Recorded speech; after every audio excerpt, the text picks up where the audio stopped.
Minisiteri y'Ubuzima Minisante ivuga ko u Rwanda ruri gukora ku buryo rwongera imiti imara igihe kinini iterwa umuntu binyuze mu rushinge rwitwa Long Acting Injectable Treatment.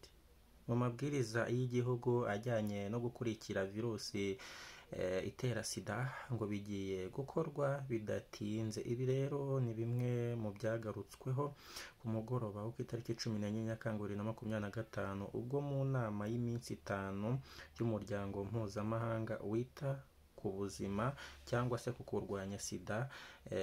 Iyi nama rero ikaba iri kubera i Kigali kugeza ku itariki 17 Nyakanga 2025 ubwo hazaba hamurikwa umuti wa Lenacapavir Yetsugo wakwifashishwa mu kwirinda no gukumira virusi itera sida.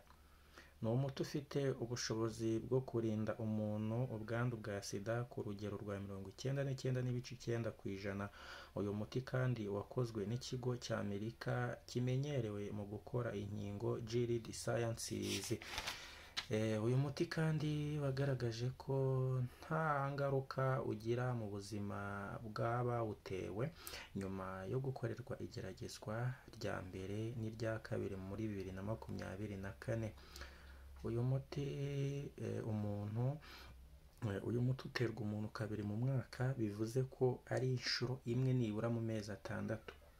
Ubuyobozi bw'ishami ry'umuryango w'abibumbye ryita ku buzima OMS, Organisation Mondiale de la Santé, bwatangaje ko bifuza ko mu ntangiriro za 2026 uyu muti uzaba wagejejwe mu bihugu bya mbere byifuza gutangira kuwukoresha kandi ukazaba utangirwa ubuntu nta kiguzi.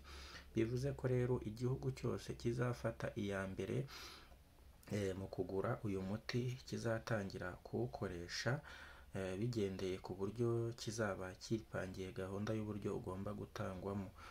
Hari kwibazwa ati se abantu bazitabira kugura uyu muti ari benshi? Birumvikana sida ni icyorezo gihangayikishije isi kuva na kera kugeza na n'ubu. Uko byagenda kose ibihugu byinshi byaba ari ibyo muri Afurika byaba n'ibindi byo ku isi hose muri rusange, uyu muti bizawukenera kuwukoresha.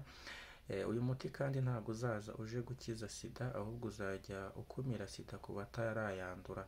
Ni ukuvuga ngo rero ni amahirwe akomeye cyane uramutse utangiye gufata uyu muti utarandura agakoko gatera sida, kuko byazagufasha mu gutuma utandura cyangwa se ngo bibe byakugiraho izindi ngaruka.